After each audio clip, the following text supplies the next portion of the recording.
Amerika Serikat memberlakukan tarif proteksionis terhadap produk impor seperti tarif 25% untuk baja dan 10% untuk aluminium. Kebijakan ini tentunya berdampak besar pada perdagangan global karena menghambat arus barang dan menciptakan ketidakpastian pasar internasional.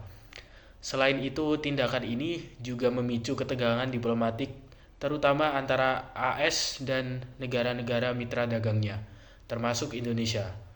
Untuk merespon kondisi ini, Indonesia perlu mengembangkan strategi diversifikasi pasar ekspor dan memperkuat diplomasi ekonomi agar tidak terlalu bergantung pada satu negara dan tetap kompetitif di pasar global. Perkenalkan, nama saya Rizal Fauri. Di sini saya akan membahas dampak kebijakan tarif terhadap perekonomian Indonesia. Pertama, penurunan ekspor. Kebijakan tarif berdampak signifikan terhadap perekonomian Indonesia, terutama terlihat dari penurunan ekspor kayu ke Amerika Serikat sebesar 15% setelah tarif diberlakukan. Penurunan ini mempengaruhi pendapatan devisa dan pertumbuhan industri kayu domestik. Kedua, kenaikan biaya produksi. Kenaikan biaya produksi menjadi tantangan serius, terutama karena impor bahan baku dari AS menjadi lebih mahal akibat tarif tambahan. Hal ini dapat menekan margin keuntungan perusahaan manufaktur. 3. Solusi. Untuk mengatasi tantangan ini, Indonesia perlu fokus pada peningkatan daya saing produk melalui inovasi dan peningkatan kualitas. Pengembangan produk bernilai tambah tinggi, perbaikan efisiensi rantai pasok dari pengadaan bahan baku hingga distribusi agar produk Indonesia tetap kompetitif di pasar global. Halo semuanya, di bagian ini kita akan membahas bagaimana kebijakan tarif yang pada awalnya terlihat seperti isu ekonomi, namun juga membawa dampak yang besar di bidang sosial, terutama terhadap perilaku konsumen dan kesejahteraan masyarakat Indonesia. Pertama, kita mulai dari preferensi konsumen. Ketika suatu negara menerapkan tarif impor yang tinggi seperti Amerika Serikat dengan kebijakannya yang bernama Buy American. Apa sih itu Buy American? Buy American adalah sebuah kebijakan dan kampanye ekonomi dari pemerintah Amerika Serikat yang mendorong warganya untuk membeli produk buatan dalam negeri, yaitu produk yang diproduksi oleh Amerika itu sendiri. Maka konsumen di negara tersebut cenderung menghindari produk impor dan beralih ke produk dalam negeri. Hal ini membuat permintaan terhadap barang dari luar negeri termasuk Indonesia akan menurun.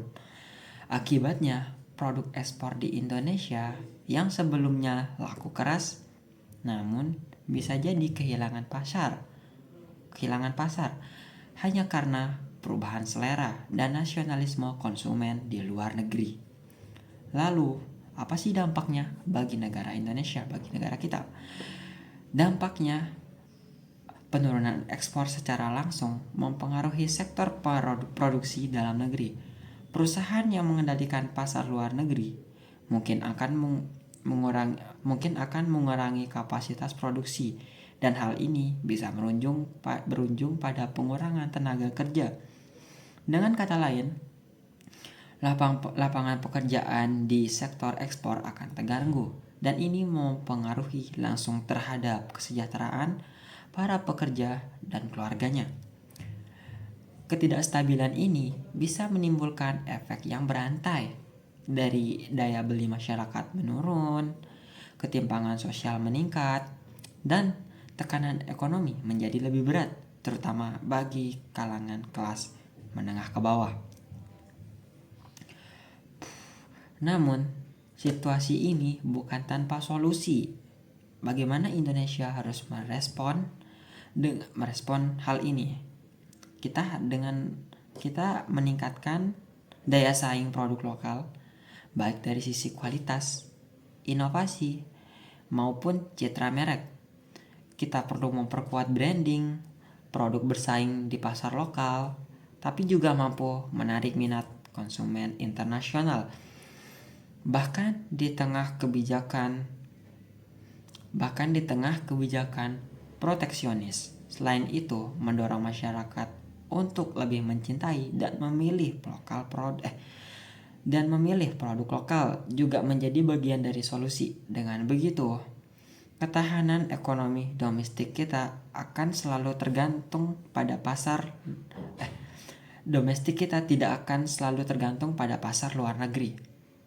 Jadi kesimpulannya seperti kebijakan tarif bisa memicu perubahan perilaku konsumen global yang akhirnya berdampak pada kesejahteraan rakyat Indonesia. Maka penting bagi kita untuk membangun kemandirian ekonomi lewat inovasi, kreativitas, dan kebanggaan terhadap produk dalam negeri. Baik, terima kasih. Perkenalkan, nama saya Muhammad Farel Wibowo dengan NIM 24115949. Di sini saya akan menjelaskan apa itu teknologi adaptasi industri terhadap tarif. Yang pertama, investasi teknologi, peningkatan otomatisasi untuk efisiensi produksi. Yang kedua adalah ada e-commerce, pengembangan platform online untuk pasar baru. Yang ketiga ada pengembangan SDM, pelatihan tenaga kerja teknologi dan digital skills. Oke, di era globalisasi dan digitalisasi saat ini, industri dituntut untuk terus beradaptasi bukan hanya terhadap teknologi, tapi juga terhadap kebijakan tarif yang terus berubah. Kenaikan atau penyesuaian tarif dapat berdampak langsung pada biaya produksi, distribusi, hingga harga jual. Disinilah teknologi memainkan peran penting. Dengan otomatisasi, analitik data, dan kecerdasan buatan, perusahaan dapat membantu perubahan pasar secara real time dan menyesuaikan strategi mereka dengan cepat. Teknologi memungkinkan optimalisasi rantai pasok, efisiensi energi, dan manajemen risiko yang lebih baik. Adaptasi terhadap tarif bukan lagi sekedar bertahan, tapi tentang berinovasi dan mencari peluang baru di tengah tantangan. Industri yang tanggap dan berbasis teknologi akan tetap kompetitif dan relevan karena pada akhirnya yang mampu bertahan adalah yang mampu berubah. Dampak lingkungan dari kebijakan tarif AS. Tarif AS mendorong relokasi industri ke negara berkembang yang regulasi lingkungannya lemah, berisiko meningkatkan emisi global jika produksi dalam negeri tidak ramah lingkungan. Dampaknya tetap negatif, namun konsumsi lokal bisa menurunkan jejak karbon meski membatasi akses produk hijau dari luar. Strategi Indonesia untuk pertumbuhan berkelanjutan. Indonesia bisa menggabungkan pertumbuhan ekonomi dan keberlanjutan lewat transisi energi bersih, intensif industri hijau, dan ekonomi sirkular. Tata ruang harus berbasis lingkungan, pembiayaan hijau diperluas, dan penegakan hukum diperkuat. Inovasi dan partisipasi masyarakat juga penting untuk mendorong ekonomi hijau. Kebijakan tarif dari Amerika Serikat menyebabkan perubahan signifikan dalam sistem perdagangan internasional, termasuk perjanjian bilateral antara Indonesia dan AS itu sendiri. Untuk merespon hal ini, Indonesia perlu melakukan penyesuaian terhadap regulasi ekspor-impor agar tetap selaras dengan aturan baru yang diberlakukan. Penyesuaian ini penting untuk menjaga kelancaran arus barang dan mencegah terjadinya hambatan hukum. Selain itu, kepastian hukum dalam perdagangan harus dijaga agar pelaku usaha tidak ragu untuk bertransaksi lintas negara. Diplomasi perdagangan pun harus diperkuat guna memastikan kepentingan Indonesia tetap terlindungi di tengah dinamika regulasi global. Untuk menghadapi kebijakan tarif Amerika Serikat dan mencapai target pertumbuhan ekonomi 8%, maka pemerintah Indonesia bisa menerapkan beberapa strategi seperti berikut.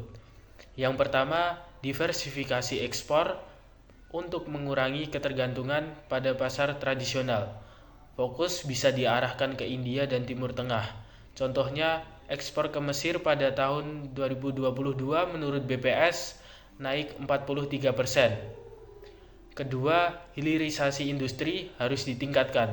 Misalnya, nilai ekspor nikel hasil hilirisasi mencapai 33 juta dolar pada tahun 2023. Yang ketiga, kita perlu reformasi regulasi, khususnya melalui OSS untuk percepatan perizinan. Ini bisa menambah potensi ekonomi hingga 0,5% PDB menurut OECD. Terakhir, jika strategi ini konsisten dijalankan, ada proyeksi bahwa status negara maju bisa tercapai sebelum tahun 2045.